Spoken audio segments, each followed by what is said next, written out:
इस वीडियो में solid chapter के notes and DPPs plus formulas हैं। मैकेनिकल प्रॉपर्टी ऑफ सॉलिड की क्या होती है? सॉलिड होता है उसकी मैकेनिक प्रॉपर्टी क्या होती है? सॉलिड मतलब चुपके पार्टिकल बहुत क्लोज होते हैं, कोहेसिव फोर्स होता है वो ज़्यादा होता है पार्टिकलों के बीच में, समझे। मटेरियल हमारे वर्ल्ड में कितने तरीके के मटेरियल होते हैं? एक तो परफेक्टली इलास्टिक होता है, एक पार्शली इलास्टिक होता है, एक परफेक्टली प्लास्टिक होता है। ये परफेक्टली प्लास्टिक है और परफेक्टली इलास्टिक है, ऐसे कोई भी मटेरियल अर्थ पर पाए नहीं जाते। हमारी ऑब्जर्वेशन है, मतलब हाइपोथेसिस है। असली में सारे बीच वाले होते हैं, पार्शली इलास्टिक होते हैं या पार्शली प्लास्टिक होते हैं, समझे। पार्शली इलास्टिक मतलब तानो तो तन जाए, और पार्शली प्लास्टिक दबाओ तो दबे नहीं, तने तो तने नहीं, पर वो दब जाते हैं थोड़े थोड़े। पार्शली तो होते हैं मतलब थोड़ा बहुत तो दबते हैं, पता नहीं चलता। हम लोहे को भी दाबे तो थोड़ा बहुत दबेगा पर उनको पता नहीं चलता। पार्शली मतलब पार्शली होते हैं, और इलास्टिक होते हैं वो पार्शली इलास्टिक होते हैं। पार्शली परफेक्टली कोई इलास्टिक प्लास्टिक नहीं होता, समझे। इलास्टिक का मतलब होता है कि वो अपना शेप द्वारा रिगेन कर दे, समझे, उसको तानने के बाद। प्लास्टिक मतलब अपना शेप नहीं करे रिगेन, पर ऐसा कोई ऑब्जेक्ट नहीं होता। पार्शली होते मतलब थोड़ा वो लोगों जो है लोहा भी दब जाएगा।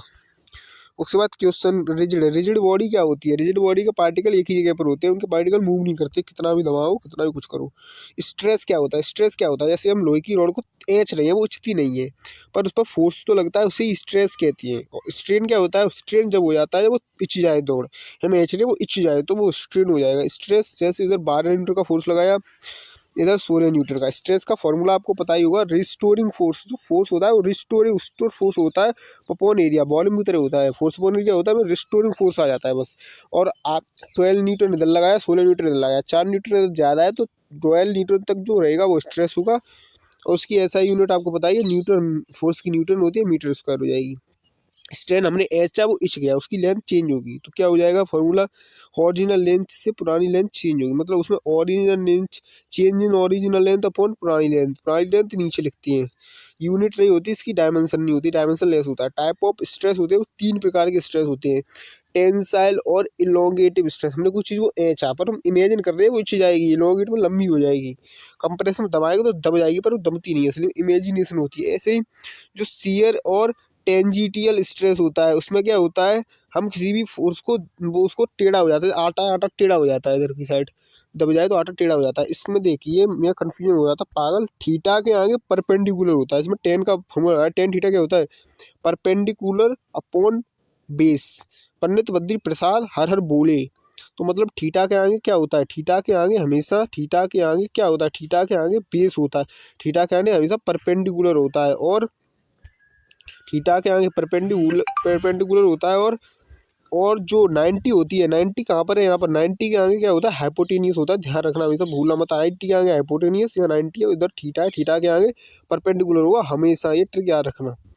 उसके बाद आगे बढ़ तो इससे फॉर्मूला आ गया एक्स अपॉन एच, इधर वाला बेस हो गया एच। अब आया इस type of strain, longitudinal strain, मतलब इसमें इच गया तभी तो फॉर्मूला बनाया यहाँ पर। चेंज इन लेंथ, पुरानी वाली लेंथ, एरिया पुराना वाला, नया वाला एरिया, नीचे पुराना वाला, नीचे पुराना वाला नीचे रहेगा, पुराना वाला वॉल्यूम नीचे, ऊपर नया वाला वॉल्यूम। अब पॉइजनस रेशियो ज़्यादा इंपॉर्टेंट नहीं है पर भी याद रखना। लेटरल स्ट्रेन, नीचे लॉन्गिट्यूडनल स्ट्रेन। लेटरल स्ट्रेन मतलब जैसे पुरानी वाली चौड़ाई, लेटर मैंने गर्द, उसकी बीच की चौड़ाई और बाद वाली चौड़ाई माइनस लिया है, पहले से कम हुई है, और बाद वाली लॉन्गिट्यूडनल स्ट्रेन है पुरानी वाली। और हुक्स लॉ क्या होता है? It state that stress directly proportional to stress. Stress होता है वो डायरेक्टली प्रोपोर्शनल होता है, क्योंकि स्ट्रेस ही तो स्ट्रेन बनता है। जब उसकी जाती है चीज तो स्ट्रेस ई ई ई ई आ जाता है, ई को मॉडुलस ऑफ इलास्टिसिटी कहते हैं, इन्वर्सली हो जाता है। अब स्ट्रेस का फॉर्मूला पढ़ा होगा, force upon area, restoring force, और स्ट्रेन का भी पढ़ा होगा। इसको ऊपर लाएंगे तो ऐसा फॉर्मूला बन जाएगा। और स्ट्रेस डायरेक्ट प्रोपोर्शन होता है स्ट्रेन के। और वाई यंग्स लॉ कहती है, वाई होता है, ई को यंग्स लॉ भी कहते हैं। यंग्स लॉ क्या कहता है? स्ट्रेस अपॉन स्ट्रेन होता है। और वल्क मॉडुलस क्या कहता है? वल्क मॉडुलस कहता है कि पुराना वाला स्ट्रेस नीचे वॉल्यूम कर दें, पुराना वाला नया वाला वॉल्यूम, पुराना वाला वॉल्यूम। और इसी से शियर्स मॉडुलस क्या होता है ऑफ रिजिडिटी, वो कहता है shear stress upon shear strain. Shear stress रख देंगे ऊपर, शियर स्ट्रेस में फोर्स अपॉन एरिया होता है, स्ट्रेन का लगाया ही है नीचे। ये स्ट्रेन स्ट्रेन के लिए कैपेबल है, क्योंकि तो स्ट्रेन ही तो उधर शिफ्ट होता है, स्ट्रेस दूर होता है, स्ट्रेस तो जाम ही रहता है एक जगह, स्ट्रेन के लिए मानो उसको, तो इसलिए ये फॉर्मूला बन गया ये वाला, नीचे स्ट्रेस अपॉन स्ट्रेन। उसके बाद ये आ गया वही इस स्ट्रेस, यहाँ पर से स्ट्रेन लिखा रहा है इसने, ऐसे स्ट्रेस अपॉन स्ट्रेस का निकाल लेंगे, इससे ऊपर चला जाएगा ये, ऐसे पिंडल लॉ ये भी हो जाएगा।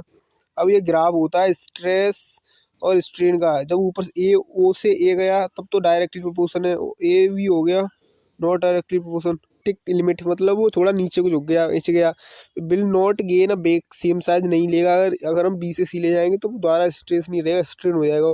ये डक्टाइल होते हैं, मेलिएबल बहुत लंबी सीट, डक्टाइल मतलब बहुत लंबी सीट बन जाए, और मेलिएबल मतलब पीट पीट के थिन सीट बन जाए। डक्ट होते हैं वो डक्का होते हैं, डक बहुत लंबी होती है, डक्टाइल है, और मेलिएबल मतलब पीट पीट के थिन सीट बना। Bitter bitter brittle brittle stress और स्ट्रेन, स्ट्रेस स्ट्रेन बन जाता है, समझे, स्ट्रेस ही स्ट्रेन। अब एक क्वेश्चन देख, स्टील, ये क्वेश्चन है, देख ये क्वेश्चन कर लेना, बाद में इनके सॉल्यूशन दे दूंगा मैं तुझे, ये तो अभी तू प्रैक्टिस करे इनको, बाद में इनके सारों के सॉल्यूशन बन जाएंगे। देख ये देख, ये देख, इसमें अगली अगली बार में ये सारे सॉल्यूशन दे दूंगा, ये देख, और ये देख, और ये देख, और ये देख, और ये देख, और ये देख, और ये देख, खत्म हो गया पूरा एंड।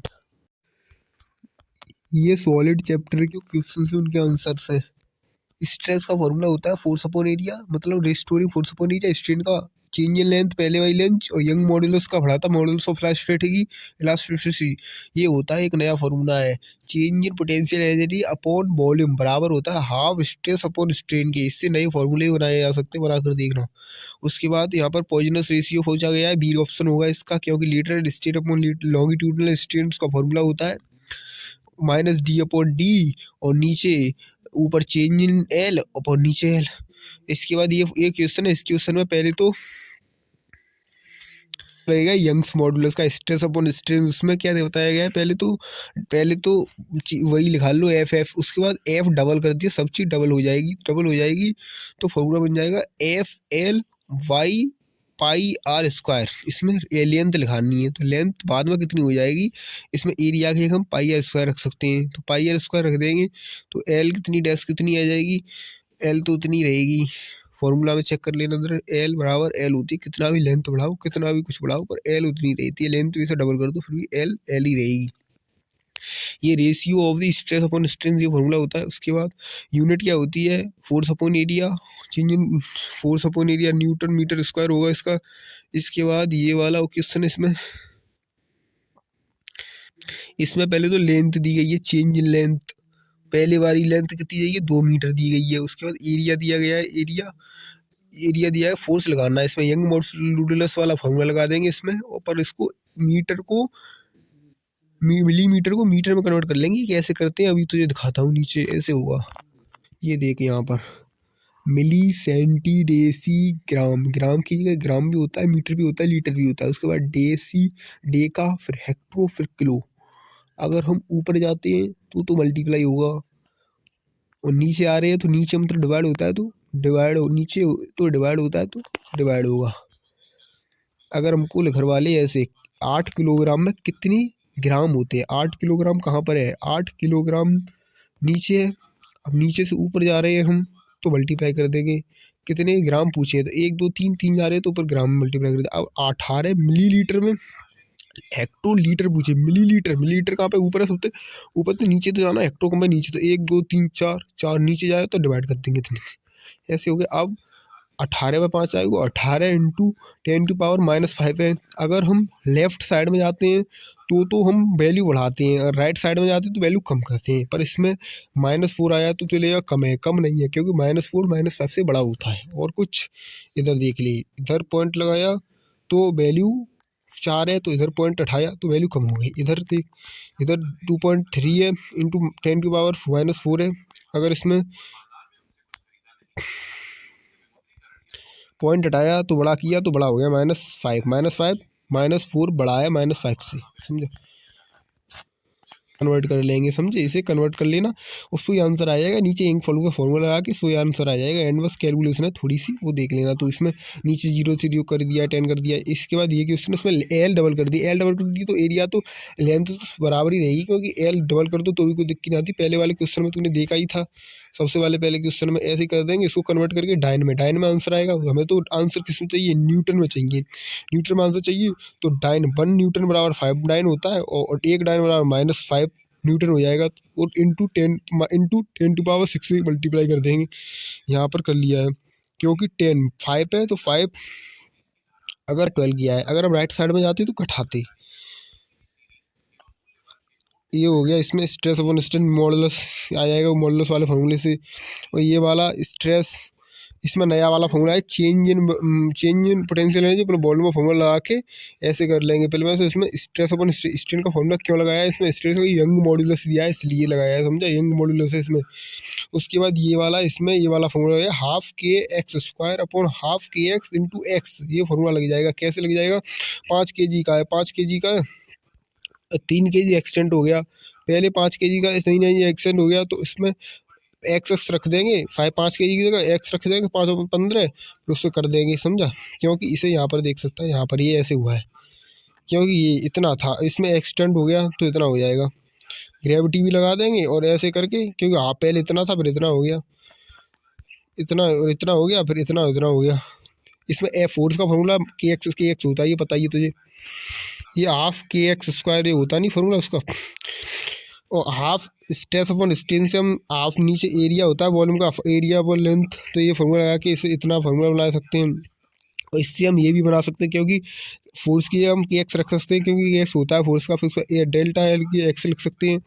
इससे ये फॉर्मूला ही बन जाएगा। इधर स्ट्रेन स्ट्रेस नीचे स्ट्रेन और ऊपर स्ट्रेन मल्टीप्लाई कर दे तो ऐसा फॉर्मूला बन जाएगा। ये फॉर्मूला बना सकते हैं एक ही फॉर्मूले से, ये भी समझ। और पूरा खत्म होता है चैप्टर, खत्म। यहाँ पर सॉलिड चैप्टर खत्म।